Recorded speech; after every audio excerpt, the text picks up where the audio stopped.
ತಳಕು police ಠಾಣೆಯಲ್ಲಿ ಶಿಕ್ಷಕನ ವಿರುದ್ಧ POCSO ಪ್ರಕರಣ ದಾಖಲಾಗಿದ್ದು ಬಾಲಕಿಯನ್ನ ರಕ್ಷಣೆ ಮಾಡಲಾಗಿದೆ. ಚಿತ್ರದುರ್ಗದ ಚಳ್ಳಕೆರೆಯಲ್ಲಿ 16 ವರ್ಷದ ಬಾಲಕಿಯ ಮೇಲೆ ಶಿಕ್ಷಕ ರಾಜಣ್ಣ ಎಂಬಾತ ಅತ್ಯಾಚಾರ ಎಸಗಿದ್ದು ಬಾಲಕಿ ಗರ್ಭಿಣಿಯಾಗಿದ್ದು ಅಕ್ರಮವಾಗಿ ಗರ್ಭಪಾತ ಮಾಡಿಸಿರುವ ಆರೋಪ ಕೇಳಿಬಂದಿದೆ. ಘಟನೆ ಬಗ್ಗೆ ಮಾಹಿತಿ ತಿಳಿದು ಮಹಿಳಾ ರಕ್ಷಣಾಧಿಕಾರಿ ದೂರನ್ನು ನೀಡಿದ್ದಾರೆ.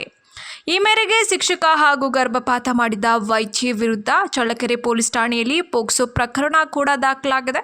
ಚಿತ್ರದುರ್ಗ ಚಳ್ಳಕೆರೆ ತಾಲೂಕಿನ ತಳಕು ಪೊಲೀಸ್ ಠಾಣಾ ವ್ಯಾಪ್ತಿಯಲ್ಲಿ ಈ ಘಟನೆ ನಡೆದಿದ್ದು, ಶಿಕ್ಷಕ HO ರಾಜಣ್ಣ ಎಂಬಾತ ಬಾಲಕಿಯ ಮೇಲೆ ಲೈಂಗಿಕವಾಗಿ ದೌರ್ಜನ್ಯವನ್ನು ಎಸಗಿದ್ದಾನೆ. ಈ ಕೃತ್ಯದಿಂದ ಬಾಲಕಿ ಗರ್ಭಧರಿಸಿದ್ದಾಳೆ. ವಿಷಯ ತಿಳಿದಿದ್ದಂತೆಯೇ ರಾಜಣ್ಣ ಚಳ್ಳಕೆರೆ ಲಕ್ಷ್ಮೀ ಶ್ರೀನಿವಾಸ ನರ್ಸಿಂಗ್ ಆಸ್ಪತ್ರೆ ವೈದ್ಯೆ ಶಂಕರಲಕ್ಷ್ಮಿ ಅವರ ಸಹಾಯದಿಂದ ಬಾಲಕಿಗೆ ಗರ್ಭಪಾತ ಮಾಡಿಸಿದ್ದಾನೆ ಎಂದು ದೂರಿನಲ್ಲಿ ಉಲ್ಲೇಖಿಸಲಾಗಿದೆ. ವಿಷಯ ತಿಳಿಯುತ್ತಿದ್ದಂತೆಯೇ ಮಕ್ಕಳ ರಕ್ಷಣಾ ಅಧಿಕಾರಿ ರೇಖಾ ಅವರು ಚಳ್ಳಕೆರೆ ಪೊಲೀಸ್ಗೆ ದೂರನ್ನ ಕೂಡ ನೀಡಿದ್ದಾರೆ. ಶಿಕ್ಷಕ ರಾಜಣ್ಣ ಮತ್ತು ಗರ್ಭಪಾತ ಮಾಡಿದ ವೈದ್ಯೆ ಶಂಕರಲಕ್ಷ್ಮಿ ವಿರುದ್ಧ ಪೋಕ್ಸೋ ಕಾಯ್ದೆಯಡಿ ಪ್ರಕರಣ ಈಗ ದಾಖಲಾಗಿದೆ.